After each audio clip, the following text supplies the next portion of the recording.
शांताकारं भुजंग सैनम पद्मनाभम सुरेशम विश्वाधारम गगन सदृशम मेघवर्णम शुभांगम लक्ष्मीकांतम कमल नयनम योगी भी ध्यान गम्यम वंदे विष्णु भवभयहरम सर्वलोकैकनाथम।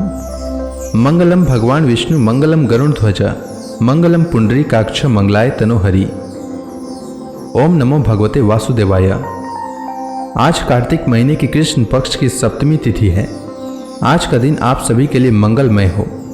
आज मैं कार्तिक मास की कथा का 7वां अध्याय सुनाने वाला हूँ। शास्त्रों के अनुसार कार्तिक माह में प्रतिदिन स्नान करना चाहिए और भगवान विष्णु, माता लक्ष्मी एवं तुलसी माता की पूजा करनी चाहिए। साथ ही कार्तिक मास महात्म्य की कथा का पाठ अथवा श्रवण करना चाहिए। इससे जन्म जन्मांतर के पाप कर्मों का नाश होता है और घर में सुख समृद्धि का वास होता है। तो आइए श्रवण करते हैं कार्तिक मास महात्म्य की कथा का 7वां अध्याय। नारद जी राजा पृथु से आगे कहते हैं, एक बार सागर पुत्र जलंधर अपनी पत्नी वृंदा सहित असुरों से सम्मानित हुआ सभा में बैठा था। तभी गुरु शुक्राचार्य का वहां आगमन हुआ। उनके तेज से सभी दिशाएं प्रकाशित हो गई। गुरु शुक्राचार्य को आता देखकर सागर पुत्र जलंधर ने असुरों सहित उठकर बड़े आदर से उन्हें प्रणाम किया। गुरु शुक्राचार्य ने उन सबको आशीर्वाद दिया। फिर जलंधर ने उन्हें एक दिव्य आसन पर बैठाकर स्वयं भी आसन ग्रहण किया।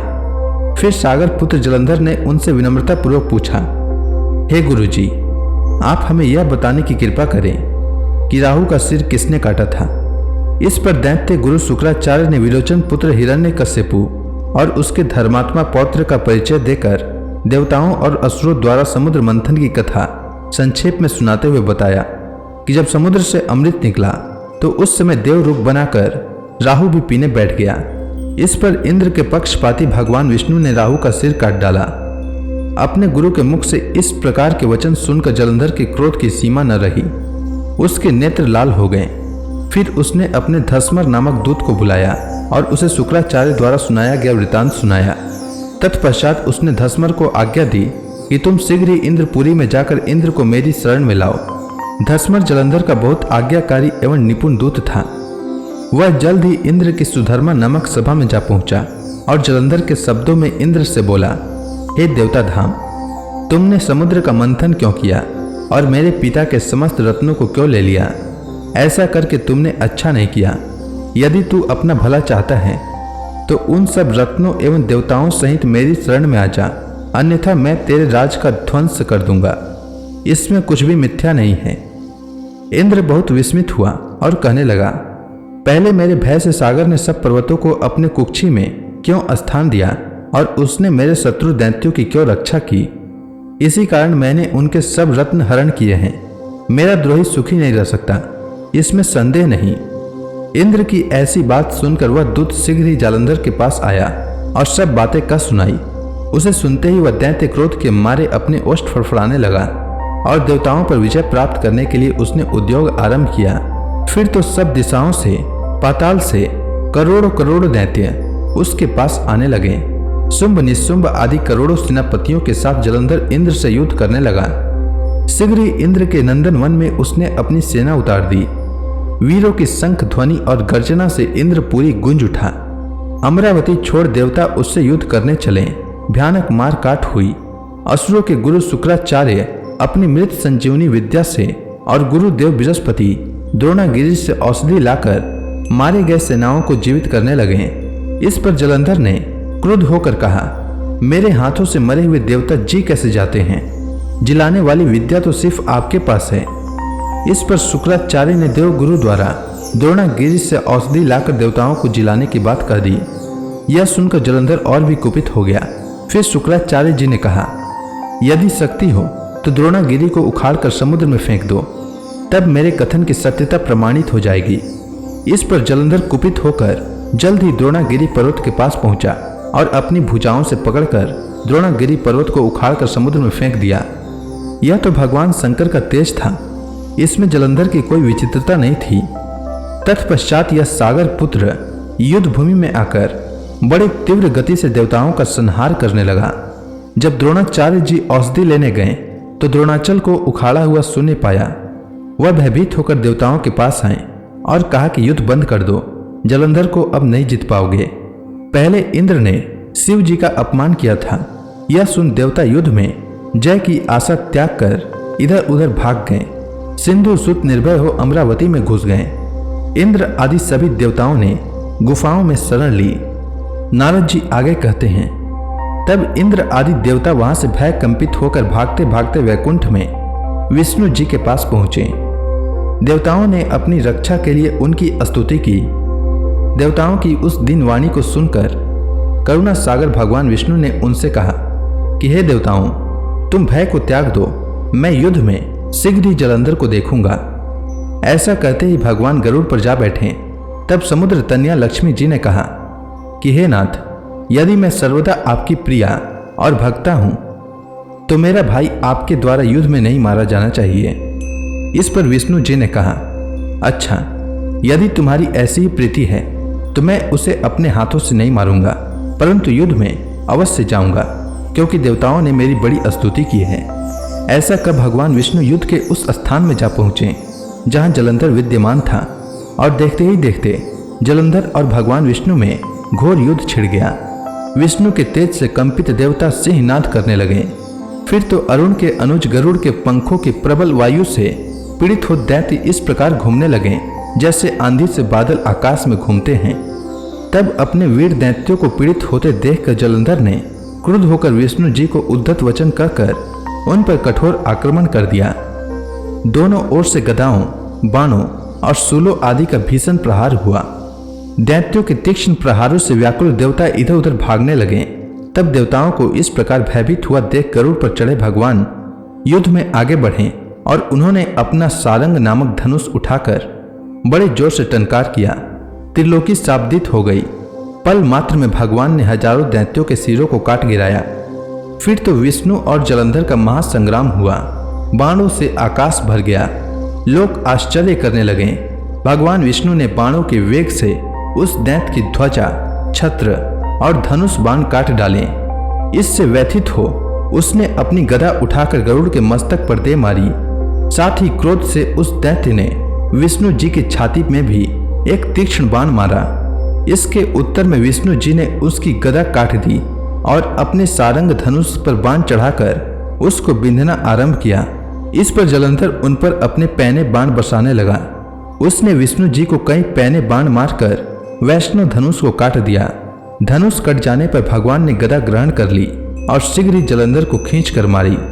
परंतु उस अग्निवत अमोघ गदा की मार से भी वह दैत्य कुछ भी चलायमान न हुआ। उसने एक अग्निमुख त्रिशूल उठाकर विष्णु पर छोड़ दिया। विष्णु जी ने शिव जी के चरणों का स्मरण कर नंदन नामक त्रिशूल से उसके त्रिशूल को छेद दिया। जलंधर ने झपट कर विष्णु जी की छाती पर एक जोर का मुष्टिका मारा। उसके उत्तर में भगवान विष्णु ने भी उसकी छाती पर अपनी एक मुष्टिका का प्रहार किया।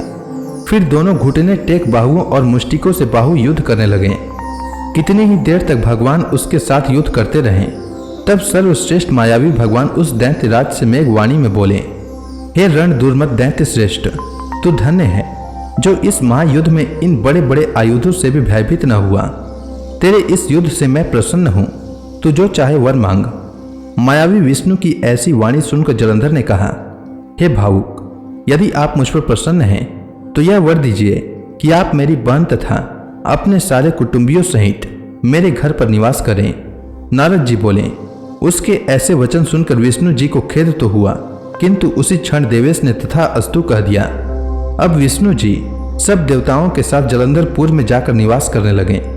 जलंधर अपनी बहन लक्ष्मी और देवताओं सहित विष्णु को वहां पाकर बड़ा प्रसन्न हुआ। फिर तो देवताओं के पास जो भी रत्न आदि थे सबको ले जलंधर पृथ्वी पर आ गया। निशुंभ को पाताल में स्थापित कर दिया और दैत्य, दानव, यक्ष, गंधर्व, सिद्ध, सर्प, राक्षस, मनुष्य आदि सबको अपना वंशवर्ती बनाकर त्रिभुवन पर शासन करने लगा। उसने धर्मानुसार सुपुत्रों के समान प्रजा का पालन किया। उसके धर्म राज्य में सभी सुखी थे। तब उसको इस प्रकार धर्मपूर्वक राज्य करते देख देवता शुद्ध हो गए। उन्होंने देवाधिदेव शंकर का मन में स्मरण करना आरंभ किया। तब भक्तों की कामना पूर्ण करने वाले शंकर ने नारद जी को बुलाकर देव कार्य की इच्छा से उनको वहां भेजा। शंभु भक्त नारद शिव जी की आज्ञा से देवपुरी में गए। इंद्र आदि सभी देवता व्याकुल हो शीघ्रता से उठ नारद जी को उत्कंठा भरी दृष्टि से देखने लगे। अपने सब दुखों को कहकर उसने नष्ट करने की प्रार्थना की तब नारद जी ने कहा, मैं सब कुछ जानता हूँ, इसलिए अब मैं दैत्यराज जलंधर के पास जा रहा हूँ। ऐसा कर नारद जी देवताओं को आश्वासित कर जलंधर की सभा में आए। जलंधर ने नारद जी के चरणों की पूजा कर हंसते हुए कहा, हे ब्राह्मण, कहिए आप कहाँ से आ रहे हैं? यहाँ कैसे आना हुआ? मेरे योग्य जो सेवा हो उसकी आज्ञा दीजिए। नारद जी प्रसन्न होकर बोले, हे महाबुद्धिमान जलंधर, तुम धन्य हो। मैं स्वेच्छा से कैलाश पर्वत पर गया था, जहाँ 10,000 योजनों में कल्प वृक्ष का वन है। वहां मैंने सैकड़ों कामधेनुओं को विचरते हुए देखा तथा यह भी देखा कि वह चिंतामणि से प्रकाशित परम दिव्य अद्भुत और सब कुछ स्वर्णमय है। मैंने वहां पार्वती के साथ स्थित शंकर जी को भी देखा, जो सर्वांग सुंदर, गौरवर्ण, त्रिनेत्र और मस्तक पर चंद्रमा धारण किए हुए हैं। उन्हें देखकर मुझे बड़ा आश्चर्य हुआ कि इनके समान समृद्धिशाली त्रिलोकी में कोई है या नहीं। हे दैत्येंद्र, उसी समय मुझे तुम्हारी समृद्धि का स्मरण हो आया और उसे देखने की इच्छा से ही मैं तुम्हारे पास चला आया हूँ। यह सुनकर जलंधर को बड़ा हर्ष हुआ। उसने नारद जी को अपनी सब समृद्धि दिखला दी। उसे देख नारद ने जलंधर की बड़ी प्रशंसा की और कहा कि निश्चय ही तुम त्रिलोकपति होने के योग्य थे। ब्रह्मा जी का हंस युक्त विमान तुम ले आए हो और द्युलोक, पाताल और पृथ्वी पर जितने भी रत्न आदि हैं सब तुम्हारे ही तो हैं। एरावत, उच्चैश्रवा घोड़ा, कल्प वृक्ष और कुबेर की निधि भी तुम्हारे पास है। मणियों और रत्नों के ढेर भी तुम्हारे पास लगे हुए हैं। इससे मैं बड़ा प्रसन्न हूँ, परंतु तुम्हारे पास कोई स्त्री रत्न नहीं है। उसके बिना तुम्हारा यह सब फीका है। तुम किसी स्त्री रत्न को ग्रहण करो। नारद जी के ऐसे वचन सुनकर दैत्यराज काम से व्याकुल हो गया। उसने नारद जी को प्रणाम कर पूछा कि ऐसी स्त्री कहाँ मिलेगी जो सब रत्नों में श्रेष्ठ हो। नारद जी ने कहा, ऐसा रत्न तो कैलाश पर्वत में योगी शंकर के पास ही है। उनकी सर्वांग सुंदरी पत्नी देवी पार्वती बहुत ही मनोहर है। उनके समान सुंदरी मैं किसी को नहीं देखता। उनके उस रत्न की उपमा तीनों लोकों में कहीं नहीं है।